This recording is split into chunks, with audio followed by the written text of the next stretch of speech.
ভাই তামিম ইকবাল যদি বাংলাদেশ ক্রিকেট বোর্ডের পরিচালক হয় তাহলে কি কি কাজ করবে, কি কি কাজ করতে চায় এই সম্পর্কে মোটামুটি একটা রোড ম্যাপ দিছে তামিম ইকবাল।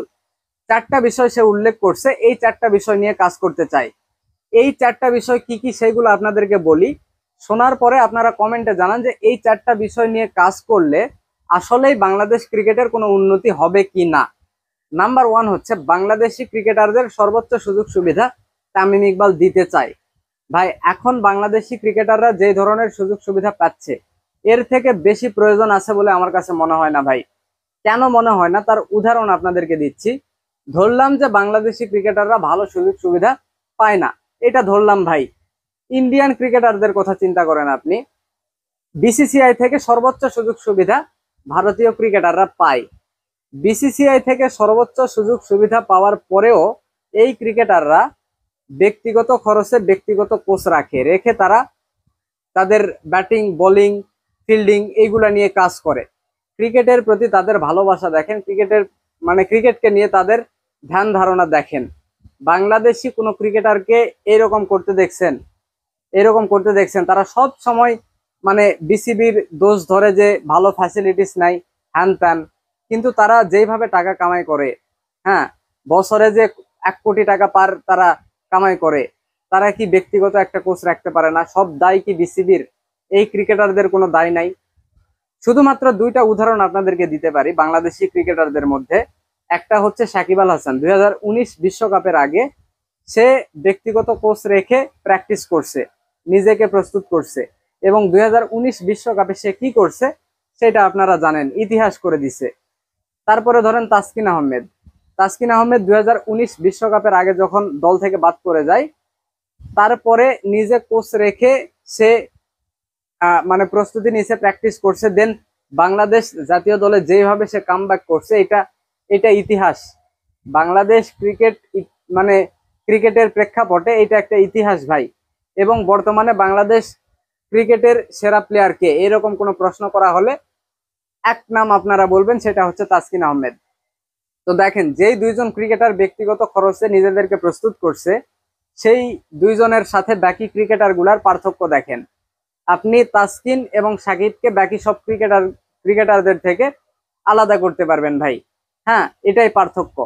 তো আমার কাছে মনে হয় যদি এই যে এর থেকে বেশি সুযোগ সুবিধা বাংলাদেশি ক্রিকেটারদেরকে দেওয়া হয়, তাইলে বাংলাদেশি ক্রিকেটারদের ব্যক্তিগত স্বার্থ হাসিল হবে, আর কিচ্ছু হবে না। আর কিচ্ছু হবে না ভাই, এইটা বাস্তব, এটা বাস্তব। তো এখন 2 নম্বরে আসি। 2 নম্বরে সে বলছে বাংলাদেশের নির্বাচক প্যানেল এবং কোচিং স্টাফ যারা আছে তাদেরকে পূর্ণ স্বাধীনতা দিবে। ভাই এখন যারা দায়িত্বে আছে, গাজী আশরাফ প্রধান নির্বাচক এবং কোচ সালাউদ্দিন, এরাও এইটা বলেই ঢুকছে যে আমরা পূর্ণ স্বাধীনতা চাই, এইটা বলেই ঢুকছে। তার মানে তারা পূর্ণ স্বাধীনতা নিয়েই কাজ করতেছে। পূর্ণ স্বাধীনতা নিয়ে তারা কি কাজ করতেছে? সালাউদ্দিন প্রত্যেকটা ম্যাচের আগে আমরা তার যেই প্ল্যানিং দেখতেছি, তার যেই টিম সাজানো দেখতেছি, হ্যাঁ, যেভাবে সে টিমটাকে পরিচালনা করতেছে, একদম এটা কি বলবে, একদম ভেবাচাকা মার্কাপ তার প্ল্যানিং ভাই। তারপরে ধরেন আপনার প্রধান নির্বাচক, সেও তো পূর্ণ স্বাধীনতা নিয়েই কাজ করতেছে, তাকে কেউ বাধা দিচ্ছে না। তার তার মানে দল নির্বাচনের সিস্টেমটা দেখেন, সে টি-20-তে আপনার নাজমুল হোসেন শান্তকে রেখে দেয়, কি না কি করে, আরো এই মুহূর্তে সঠিক মনে করতেছে না। হ্যাঁ, তো পূর্ণ স্বাধীনতা নিয়েও তো তারা সঠিক কাজটা করতে পারতেছে না।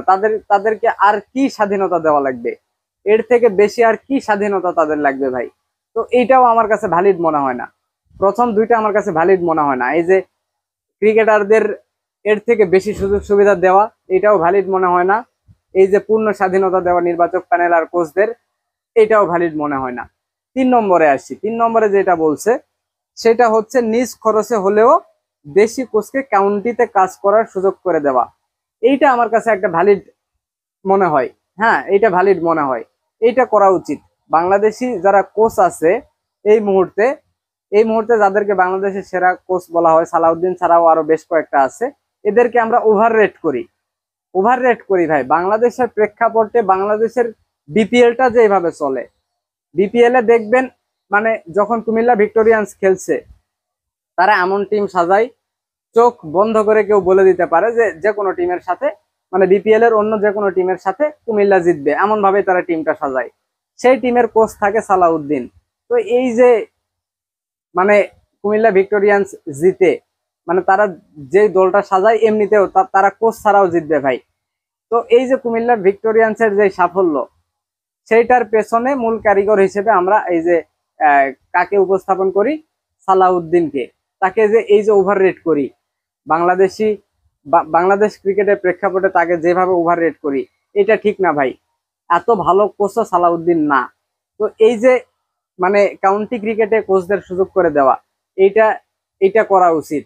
হ্যাঁ, কোচদের আরো মেধা বাড়ানো উচিত। আধুনিক ক্রিকেটটা কিভাবে চলতেছে, আধুনিক ক্রিকেটে মানে যারা কোচ আছে তারা কিভাবে চিন্তা ভাবনা করে, এইটা এটা আমাদের দেশি কোচদের শেখা উচিত।